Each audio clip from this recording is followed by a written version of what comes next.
This news is sponsored by Abhyuday Piles. महान्यूजमध्ये आपल्या सर्वांचं स्वागत आहे आणि आता बघूया दिवसभरातील महाराष्ट्रातील तळागाळातील राजकीय, सामाजिक आणि अपराधिक बातम्यांचा सविस्तररित्या आढावा. पण तत्पूर्वी बघूयात मुख्य हेडलाईन्स. आपल्या समाजाला संपवण्याचा हा डाव, नितेश राणे यांचे टीकास्त्र. अमोल मिटकरी इतका नीच राजकारणी असेल असं वाटलं नव्हतं, मनसे नेते संदीप देशपांडे यांची टीका. आणि आता सुरुवात करूया बातमीपत्राला. मुस्लिम राष्ट्र करायचं आहे त्यामुळे लव जिहाद होतोय, अशा प्रकारे बहिणींना फसवायचं काम सुरू आहे, अशा प्रकारचं वक्तव्य आमदार नितेश राणे यांनी म्हटलंय. या व्यतिरिक्त बऱ्याच विषयांवर त्यांनी आपल्या प्रतिक्रिया मांडल्या आहेत. मुख्यतः राणे यांनी आम्ही जास्त वेळ शांत राहू शकत नाही, हे जिहादी मंदिरातील देव उचलून नेतील, हा फक्त दाऊद पर्यंतचा विषय नाही, आपल्या समाजाला संपवण्याचा हा डाव आहे, त्यांना मुस्लिम राष्ट्र करायचं आहे त्यामुळे लव जिहाद होतोय, अशा प्रकारे बहिणींना फसवायचं काम सुरू आहे, इत्यादी विषयांवर ते मोकळेपणाने बोलले आहेत. आपल्या बहिणीला वाकड्या नजरेने पाहिलंय. आपल्या आंबेडकरी समाजाची हक्काची तरुणी होती, त्या पद्धतीने कोणी यापुढे वाकड्या नजरेने पकडण्याची हिंमत होता कामा नये. ही शपथ या निमित्ताने तुम्ही घ्यावी, एवढी विनंती मी तुम्हाला. उद्योग मंत्री उदय सामंत यांनी प्रसार माध्यमांशी संवाद साधताना म्हटलंय की आजच्या मंत्रिमंडळ बैठकीत विशेषतः मुख्यमंत्री लाडकी बहीण योजनेबाबत मुख्यमंत्र्यांनी आढावा घेतलाय. योजनांचा आढावा घेतल्यानंतर आमच्या लक्षात आलं की चांगला प्रतिसाद मिळतोय. उद्योग समितीची बैठक आज पार पडली आहे. किती हजार कोटींचे प्रकल्प महाराष्ट्रात आले आहेत, किती रोजगार मिळणार आहे, याबाबत उद्या सविस्तर पत्रकार परिषद घेणार आहे. तसेच मिटकरी हल्ला प्रकरणावर त्याने निंदा करत निषेध दर्शवलाय. या व्यतिरिक्त उदय सामंत यांनी संजय राऊत आणि मराठा आरक्षणावर आपल्या प्रतिक्रिया दिल्या आहेत. महाविकास आघाडीकडनं हे बोललंच जाणार नाही, कारण राजकारणासाठी मनोजजींच्या आणि हाके साहेबांच्या आंदोलनाचा त्यांना वापर करायचा आहे. म्हणून पहिल्या दिवसापासून आमची ही भूमिका आहे की मराठा आरक्षण हे ओबीसीतनं दिलं गेलं पाहिजे, होय की नाही याच्यावर फक्त बोलावं. आम्ही पाठिंबा देणार, आमचे खासदार पाठिंबा देतील, आमचे आमदार पाठिंबा देतील. मराठा समाजासाठी बोलताना त्यांच्या बाजूनं बोलायचं, ओबीसी समाजाच्या संदर्भात बोलताना त्यांच्या बाजूनं बोलायचं आणि स्वतःची राजकीय पोळी बाजूने घेण्याचा हा धंदा आहे. मला असं वाटतं की याबाबत भूमिका महाविकास आघाडीची स्पष्ट असणं गरजेचं आहे. परवाच आपण महाविकास आघाडीच्या एका ज्येष्ठ मनसे नेते संदीप देशपांडे यांनी प्रसार माध्यमांसमोर आपले मत व्यक्त केले. ते पुढे बोलताना म्हणाले की अमोल मिटकरी यांनी नीच राजकारण करू नये, अमोल मिटकरी इतका नीच राजकारणी असेल असं वाटलं नव्हतं, अशी टीका केली आहे. तसंच भारतीय लाडकी बहीण योजनावरील विचारलेल्या प्रश्नांवर उत्तर देताना त्यांनी संजय निरुपमवर देखील शब्दांचे बाण सोडले. या व्यतिरिक्त वरळी धक्काबुक्की प्रकरणावर आपल्या प्रतिक्रिया दिल्या आहेत. असं आहे की आपली लायकी काय, आपली पातळी काय हे समजून न घेता जर काही लोक वक्तव्य करत असतील तर आमच्या महाराष्ट्र सैनिक त्याला प्रसाद देणार, त्याप्रमाणे दिला.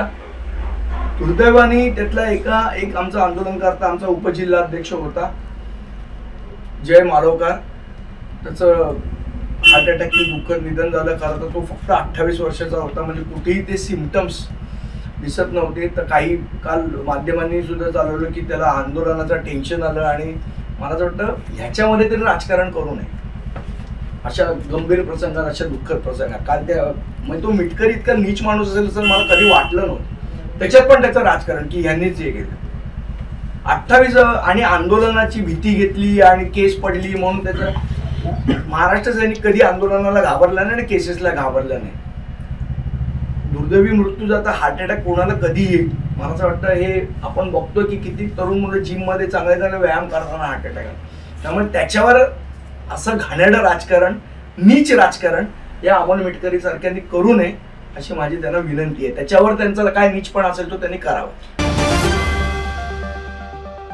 महाराष्ट्र राज्य महसूल प्रशासनाच्या वतीनं महसूल मंत्री राधाकृष्ण विखे पाटील यांनी सर्वसामान्य नागरिकांना व घरकुल लाभधारकांना रेती ही अल्पदरात व घरकुल धारकांना मोफत देण्यात यावी यासाठी शासकीय डेपोची उभारणी केली असून डेपोमधून रात्री सर्वसामान्य नागरिकांना व घरकुल लाभार्थ्यांना न मिळता ती रेती आंध्र, तेलंगणा व कर्नाटक, सोलापूर, लातूर या ठिकाणी जात असून ऑनलाईनच्या नावाखाली झिरो मध्ये चालवत आहेत.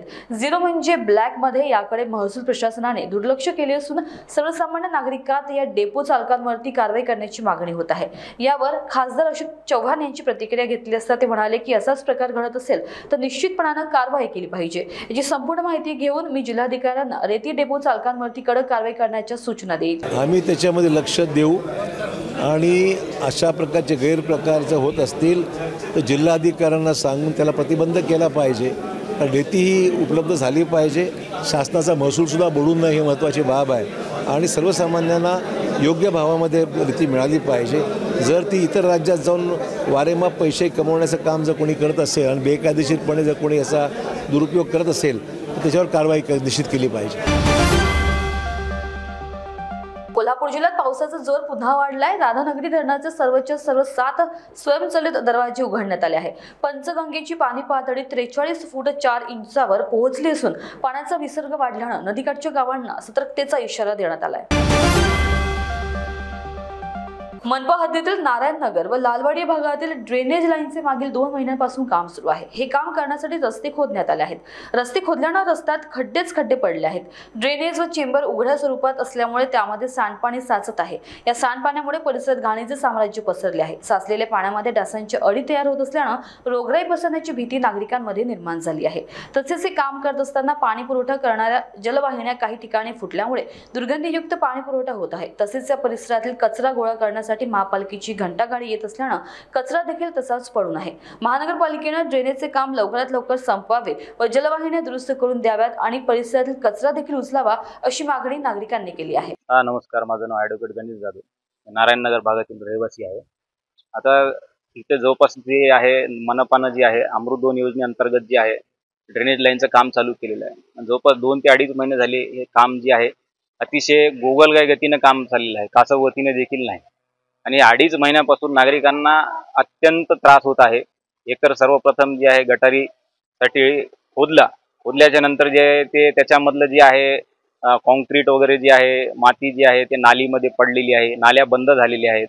नाली बंद झाल्यामुळे जे आहे पाणी त्याच्यामध्ये तसंच साचून राहत आहे। त्याच्यामध्ये डासांचा प्रादुर्भाव वाढलेला आहे आणि त्याच्यानंतर जे आहे कचऱ्याची गाडी वगैरे वेळेवर येत नाही, कारण रस्ता कुठं खराब आहे आणि प्रत्येक दारापर्यंत कचऱ्याची गाडी पोहोचत नाही। त्याच्यामुळे जे आहे लोकांना शेवटी नाईलाज असतो कचरा इथंच तर फेकून टाकावा लागत आहे आणि अतिशय गलिच्छ वातावरण झालेलं आहे, रोगराईचं वातावरण झालेलं आहे। याच्याकडे मनपानं त्वरित लक्ष देणं आणि ॲक्शन घेणं आवश्यक आहे। नमस्कार, मी आनंदराव लोबाजी लोणे, रिटायर सेवानिवृत्त ऑफिस सुपरिटेंडेंट, शासकीय आयुर्वेदिक रुग्णालय दवाखाना नांदेड। नारायणनगरमधील इथे रहिवासी असून मी आज 2 महिने झाला हे असं खड्डे करून ठेवलेत आणि हे सगळं मच्छर वगैरेचा प्रदाव होऊन त्यांनी रोगराई पसरण्याची शक्यता निर्माण झालेली आहे। तरी असं नगरपालिकेने काही याच्यावर काही उपाययोजना करण्यात येत नाही असं दिसून येत आहे। आज 2 महिन्यापासून त्यांनी सगळे लोक त्रासून घेत आहे। चिखलला सतत पाऊस पडत असल्यामुळे आणि या चिखलामुळे मच्छर वगैरे सगळे तयार होऊन त्याने लहान मोठ्या मुलांना रोग होण्याची शक्यता नाकारता येत नाही। तरी आमची अशी विनंती आहे की त्वरित येऊन त्यांनी या वार्डाची दुरुस्ती करून द्यावी व सुटलेले नळ व ड्रेनेज पाईप हे सगळं व्यवस्थित करून देण्यात यावी अशी आमची विनंती आहे। पाणी साचले, नळावर पाईप टाकले नाहीत, नळाचे नाही, संडासचे नाही, काहीच नाही। आळ्या चढायला आता घरामध्ये पाणी साचले, हे नाली कव्हाच काढा येणार झाले तर कव्हाच नालीवाला तर अनेक आला नाही। किती जादा वरीस आले नगरपालिकामध्ये ते पाणी गढूळ टाक्याला आज तर नुसता वास येऊ लागला होता पाण्याचा। काळझर पाणी असायचे आणि आले नाल्यातले आले आणि पैप फोडलेत सारे पाणी खराब आले। आषाढ महिन्यातील वैद्य एकादशी निमित्त पंढरपुरात भाविकांनी विठ्ठल दर्शनासाठी मोठी गर्दी केली। जे भाविकांना आषाढ शुद्ध एकादशीला पंढरपुरात येत नाही असे भाविक आजच्या वैद्य एकादशी निमित्त पंढरपुरात येतात आणि आपली आषाढी वारी पूर्ण करतात असा वारकरी संप्रदायात समज आहे। त्यामुळे सकाळपासून विठ्ठल मंदिर परिसरासह दर्शन रांगही भाविकांच्या गर्दीने गजबजून गेली आहे। आज विठ्ठल दर्शनासाठी किमान 5 ते 7 तासांचा कालावधी लागतो आहे। बार्शी तालुक्यातील ढाळे पिंपळगाव धनक्षेत्र परिसरात जून महिन्यात आणि जुलैच्या पहिल्या आठवड्यात पावसानं दमदार बॅटिंग केल्यामुळे प्रकल्प हा ओव्हरफ्लो झालाय. ढाळे पिंपळगाव परिसरातील आणि पंचकृषीतील शेतकऱ्यांचा पाणी प्रश्न मिटल्यानं आनंदाचे वातावरण निर्माण झाले आहे. ढाळे पिंपळगाव धरणक्षेत्र परिसरातील ढाळे पिंपळगाव, मळेगाव, साकत, महागाव, बावी, तांदूळवाडी, चिखर्डे, काळेगाव, घाणेगाव येथील शेतीचा आणि पिण्याच्या पाण्याचा प्रश्न मिटलेला आहे. बुलेटिनमध्ये सध्या वेळ झाली इथेच थांबण्याची. आपण बघत राहा महान्यूज 7 मधील पुढील बातम्या. नमस्कार.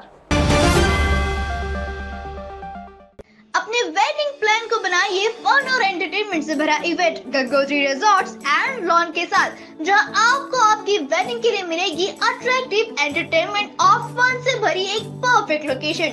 यहाँ आपको मिलेगा धमाकेदार पूल साइड पार्टी करने का मौका with water slider, boating paddle, baby pool, swimming pool and craziest rain dance with DJ. सिर्फ इतना ही नहीं, यहाँ आपके मनोरंजन के लिए उपलब्ध है modified jeep ride end kids entertainment free ride भी. साथ ही यहाँ आपके गेस्ट के लिए उपलब्ध है deluxe rooms end halls, 4 AC 2 BHK cottages, well designed dining and dormitory and banquet hall. और वेडिंग अरेंजमेंट्स के साथ साथ यह लॉन आपको मिलेगा शादियों के लिए वेल डेकोरेटेड. साथ ही आपकी सुविधा के लिए प्राइवेट पार्किंग विद गार्ड्स भी उपलब्ध. तो इतना सब कुछ मिलेगा, वो भी सिर्फ एक ही छत के नीचे. तो अब देर किस बात की, आज ही अपनी बुकिंग कंफर्म करें गंगोत्री रिजॉर्ट्स एंड लॉन के साथ. For more details and bookings please contact Kishore Thakurdas Jethwani on 9325305344 पर या कॉल करें 7972585197 पर. क्या आप भी पाइल्स से परेशान हैं? क्या इलाज करने के बावजूद भी आपकी पाइल्स से जुड़ी समस्याएं दूर नहीं हो रही हैं? तो जड़ से खत्म करने की चिंता अब छोड़िए, क्योंकि अब Arogyam clinic and piles relief centre में होगा लेजर टेक्निक से आपका इलाज. बिना तकलीफ से लेजर टेक्निक और दूरबीन द्वारा इलाज. बिना ऑपरेशन, हर्निया, अपेंडिक्स जैसे इलाज अब दूरबीन द्वारा. आरोग्यम में इलाज पर बड़ी छूट. पहले आए और बेहतर इलाज पाएं. हमारा पता प्लॉट नंबर 29, डोए लेआउट, जिंगाबाई टाकली, मानकापुर, नागपुर. मध्य नागपुर का पहला ट्रेनिंग इंस्टीट्यूट जो देता है आपको 100% जॉब गारंटी अकाउंट्स, फाइनेंस और टैक्सेशन के क्षेत्र में. मल्टीपल करियर ऑप्शंस के साथ पाएं जॉब हमारे प्लेसमेंट ऑफिसेस में. आज ही एनरोल करें ICI एजुस्किल्स प्राइवेट लिमिटेड. हमारा पता है plot number 46, Shivam apartment, 3rd floor, opposite Vasundhara IVF centre, doctor Munje Marg, Dhantoli, Nagpur 440012. संपर्क करें 9226466779. आप पहुंचना चाहते हो अपने करियर की ऊंचाइयों पर, तो करियर गाइडेंस के रूप में आपकी मदद के लिए नागपुर में आया है कियान करियर पॉइंट एकेडमी. कियान करवाएगा IIT, JEE, NEET, AIIMS, KVPY, MHT, CET और बोर्ड एग्जाम की भी पक्की तैयारी. 15 वर्षों से भी ज्यादा एक्सपीरियंस टीचर करेंगे आपको गाइड. यहाँ पर आप सिर्फ सीखेंगे नहीं तो समझेंगे भी. अभी एडमिशन करवाए और पाए 50% off. New batch start from 25th June. Our address Kiyan career point, block number 2, Omkar Nagar, Besa road, near Kala Maruti temple, Jaywant Nagar, Nagpur. Our contact 8830479380 और 9049079674. क्या आपके हार्ट में ब्लॉकेजेस हैं पर बाईपास सर्जरी से डर लग रहा है? Don't worry, Mugdha EECP and heart care centre लेकर आए हैं आपके लिए US FDA approved EECP treatment, जिससे 80 से 90% हार्ट ब्लॉकेजेस को क्लियर किया जाता है और बाईपास एवं एंजियोप्लास्टी जैसी सर्जरी को टाला जा सकता है. अधिक जानकारी के लिए आज ही विजिट करें Mugdha EECP and heart care centre, Utkarsh Umang apartment, near Mount Carmel school, Ajni square, Nagpur.